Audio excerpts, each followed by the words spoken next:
Muito bom dia! Seja bem-vindo, seja bem-vinda à nossa leitura diária.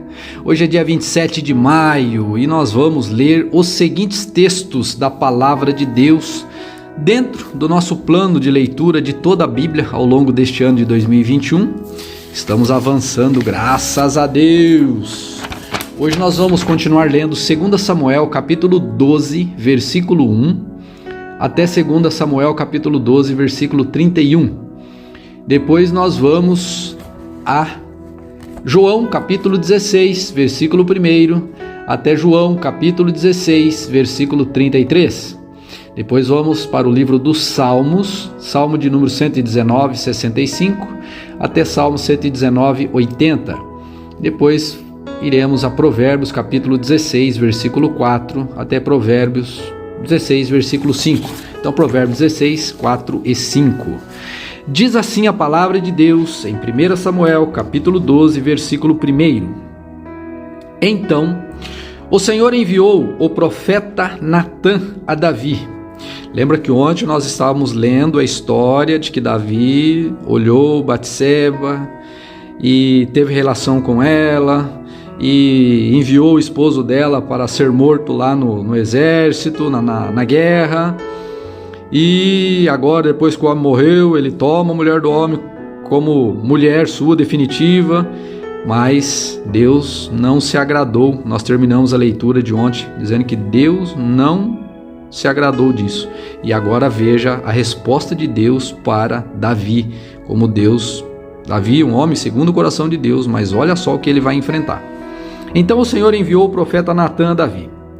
Ele foi até o rei e lhe disse: havia 2 homens em certa cidade.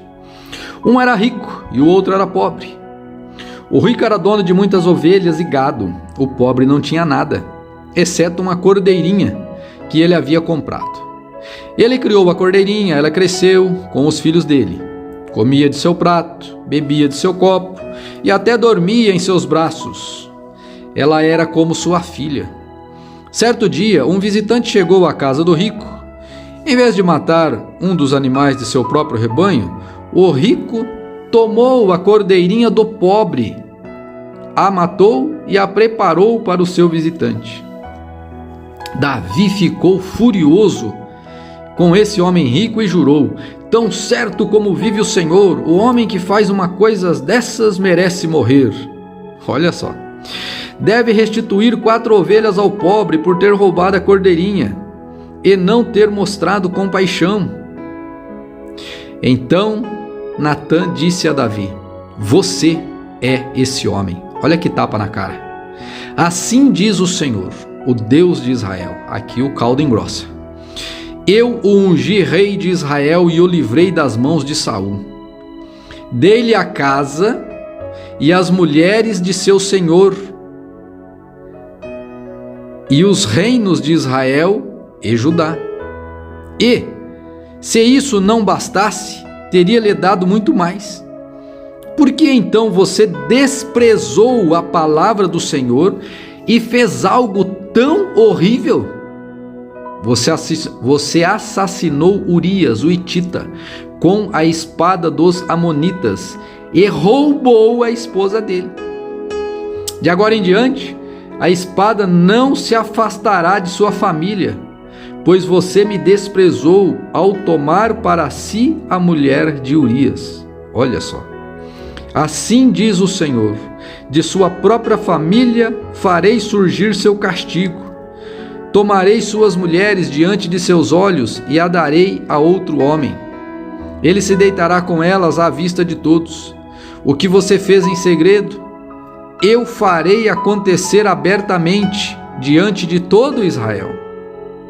Então Davi confessou a Natã: pequei contra o Senhor. Natã respondeu: sim, mas o Senhor o perdoou. Eita nós! E você não morrerá por causa de seu pecado. Contudo, uma vez que você demonstrou o mais absoluto desprezo pela palavra do Senhor ao agir desse modo, seu filho morrerá. Depois que Natã voltou para casa, o Senhor fez adoecer gravemente o filho de Davi com a mulher de Urias. Davi suplicou ao Senhor que poupasse a criança. Jejuou e passou a noite prostrado no chão. Os oficiais do palácio insistiram para que ele se levantasse e comesse com eles, mas Davi se recusou. No 7º dia, a criança morreu. Os servos de Davi ficaram com medo de contar a ele. Não ouviu nossos conselhos quando a criança estava doente? Disseram. Se lhe contarmos que a criança morreu, poderá cometer uma insanidade. Davi percebeu que estavam cochichando e compreendeu o que havia acontecido. A criança morreu? Perguntou. Sim, responderam eles, está morta. Então Davi levantou-se do chão, lavou-se, perfumou-se e trocou de roupa. Foi ao santuário e adorou o Senhor.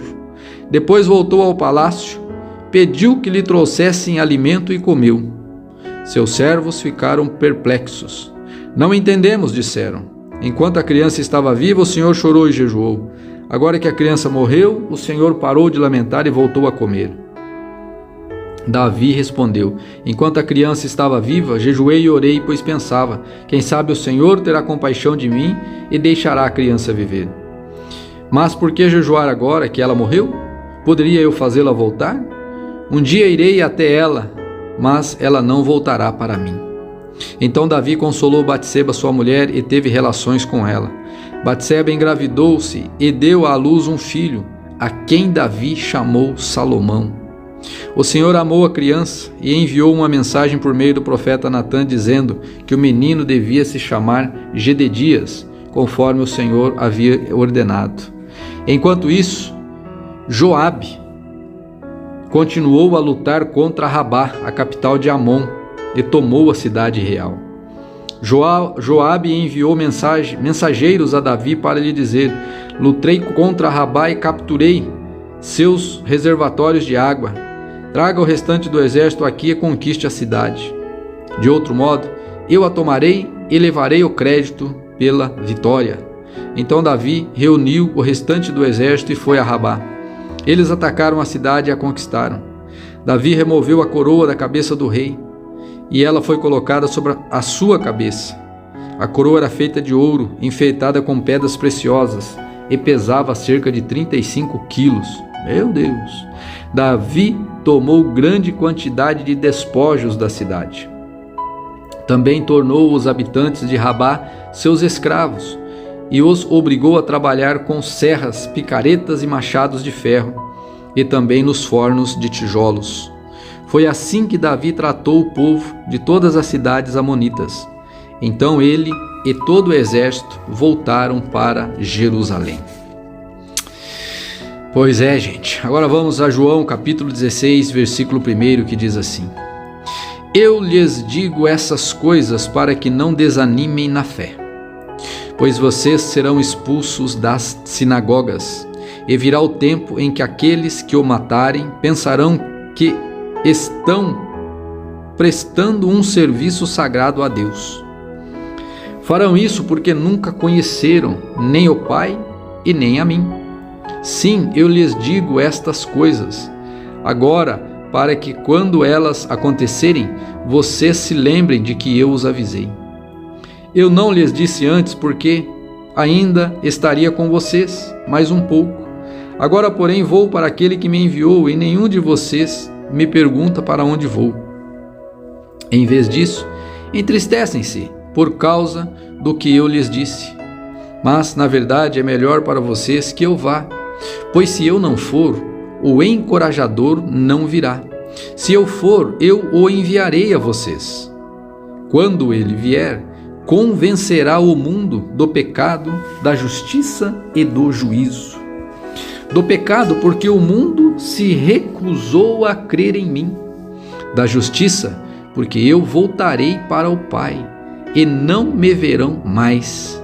Do juízo, porque o governo deste mundo já foi condenado. Há tantas coisas que ainda quero lhes dizer, mas vocês não podem suportar agora. Quando vier o Espírito da verdade, ele os conduzirá a toda a verdade. Não falará por si mesmo, mas lhes dirá o que ouviu, e lhes anunciará o que ainda está para acontecer. Ele me glorificará, porque lhes contará tudo que receber de mim. Tudo que pertence ao Pai é meu. Por isso eu disse: o Espírito lhes contará tudo que receber de mim. Mais um pouco e vocês não me verão mais. Algum tempo depois me verão novamente. Alguns dos discípulos perguntaram entre si: o que ele quer dizer com mais um pouco vocês não me verão e algum tempo depois me verão novamente? E vou para o Pai. E o que ele quer dizer com mais um pouco? Não entendemos. Jesus, percebendo que desejavam lhe perguntar sobre essas coisas, lhes disse: vocês perguntam entre si o que eu quis dizer quando falei mais um pouco e vocês não me verão, algum tempo depois e me verão novamente. Eu lhes digo a verdade: vocês chorarão e se lamentarão pelo que acontecerá comigo, mas o mundo se alegrará. Ficarão tristes, mas sua tristeza se transformará em alegria. No trabalho de parto, a mulher sente dores, mas quando o bebê nasce, sua angústia dá lugar à alegria, pois ela trouxe ao mundo uma criança. Da mesma forma, agora vocês estão tristes, mas eu os verei novamente. Então se alegrarão e ninguém lhes poderá tirar esta alegria. Naquele dia não terão necessidade de me perguntar coisa alguma. Eu lhes digo a verdade: vocês pedirão direto ao Pai e Ele atenderá, porque pediram em meu nome. Vocês nunca pediram desse modo. Peçam em meu nome e receberão, e terão alegria completa. Eu lhes falei dessas coisas de maneira figurativa, mas em breve deixarei de usar esse tipo de linguagem e lhes falarei claramente a respeito do Pai.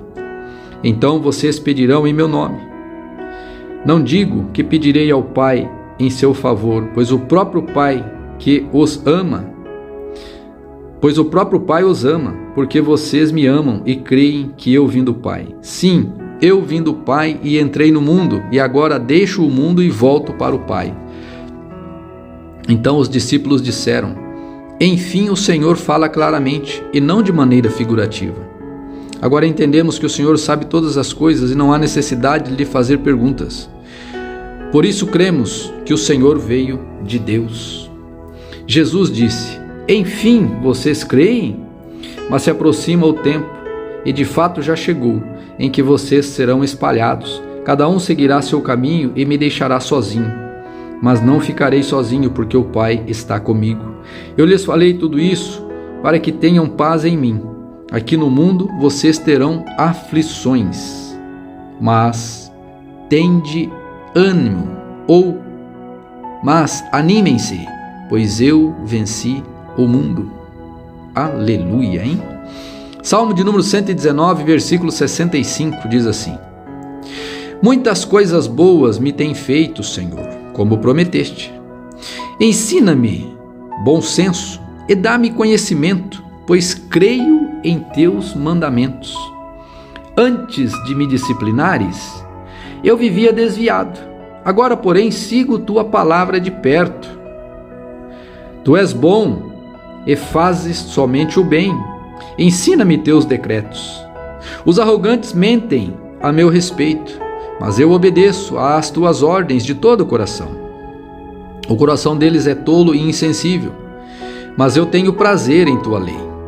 O sofrimento foi bom para mim, pois me ensinou a dar atenção a teus decretos. Tua lei é mais valiosa para mim que milhares de peças de ouro e de prata. Tu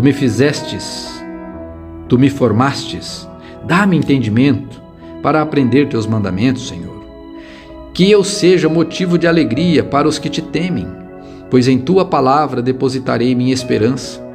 Eu sei, ó Senhor, que teus estatutos são justos.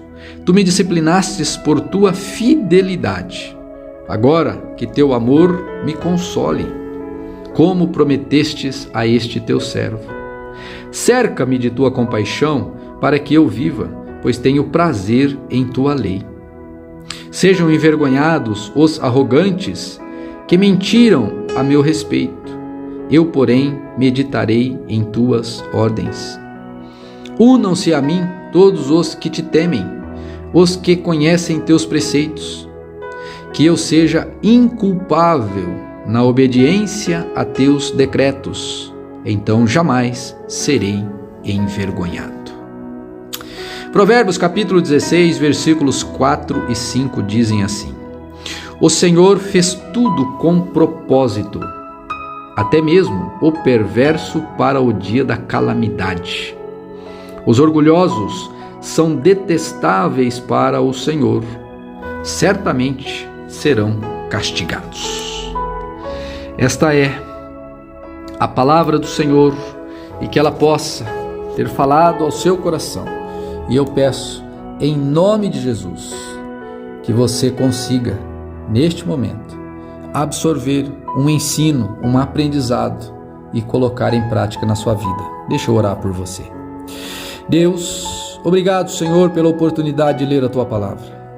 Que ela nos afaste do pecado, que ela alimente nossa alma, que tenhamos força para resistir no dia mau, e que o Senhor possa, meu Deus, ter misericórdia e compaixão de cada um de nós, e não desistir de nós, e que a gente, da nossa parte, do nosso lado, Senhor, façamos também um esforço sincero diante da Tua presença, para ouvir, aprender e praticar os Teus mandamentos.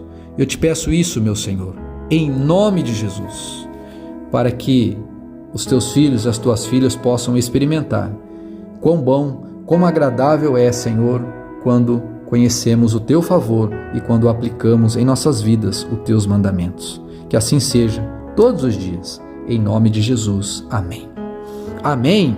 Que Deus te abençoe, fique na paz, um excelente dia. Lembre de deixar o seu like, o seu joinha, se você ainda não deixou. Lembra também de se inscrever, se você ainda não é inscrito. E compartilhe com alguém essa leitura, tá bom? Para que a pessoa também seja abençoada em nome de Jesus.